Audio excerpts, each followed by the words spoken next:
इन पाचन तंत्र के 4 भाग माने गए हैं। एक तो मुख तथा आमाशय है, जिसमें खाना पचने की तैयारी होती है। जैसे मुख में लार के द्वारा आटे वाली वस्तुएं रोटी, चावल, आलू आदि शर्करा चीनी में परिवर्तित होती है और आमाशय में उसके रस से प्रोटीन, दूध, दही अनादि पेप्टोन में बदलते हैं। इसका कार्य खाना खाने के पश्चात लगभग 3 से 3.5 घंटे में पूरा हो जाता और खाया हुआ पदार्थ एक गाढ़ा रस बनकर छोटी आंत के प्रथम भाग यानी 10 इंच लंबा, 1 इंच चौड़ा में आ जाता है। इसको पकाशय कहते हैं, क्योंकि यहाँ खाना पकता है। यह शरीर का रसोई घर है। इस आंत के प्रारंभिक भाग में 2 नालियां आकर मिलती है।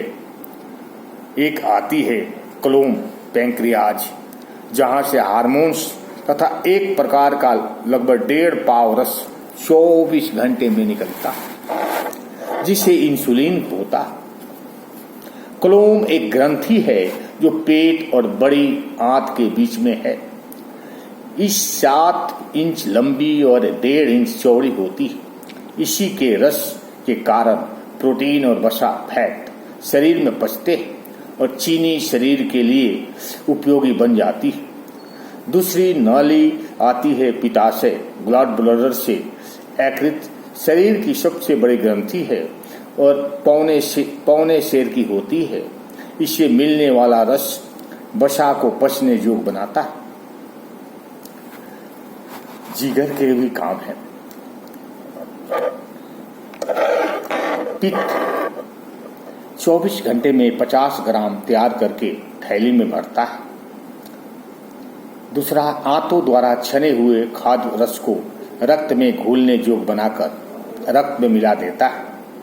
तीसरा, यूरिया और यूरिक एसिड बनाना, जो रक्त में जाकर और गुर्दों द्वारा छनकर मूत्र बनकर बाहर चला जाता है।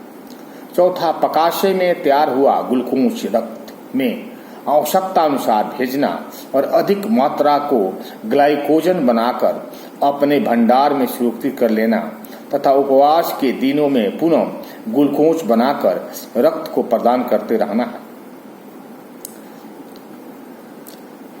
इस खाना रसोई घर से भोजनालय में आता है। यह 22 फीट लंबी आंतों की एक गूढ़ी मूढ़ी रखी हुई ढेर सी है। यहाँ से आहार का तरल पदार्थ चूसा जाता है और वह आगे बढ़कर बड़ी आंत में आता है, जिसको वह नाली कह सकते हैं, क्योंकि इसी के अंतरिम भाग में आहार का बचा हुआ फिजुला सड़ता है और प्रातः शौच द्वारा बाहर निकल जाता है। ओम शांति।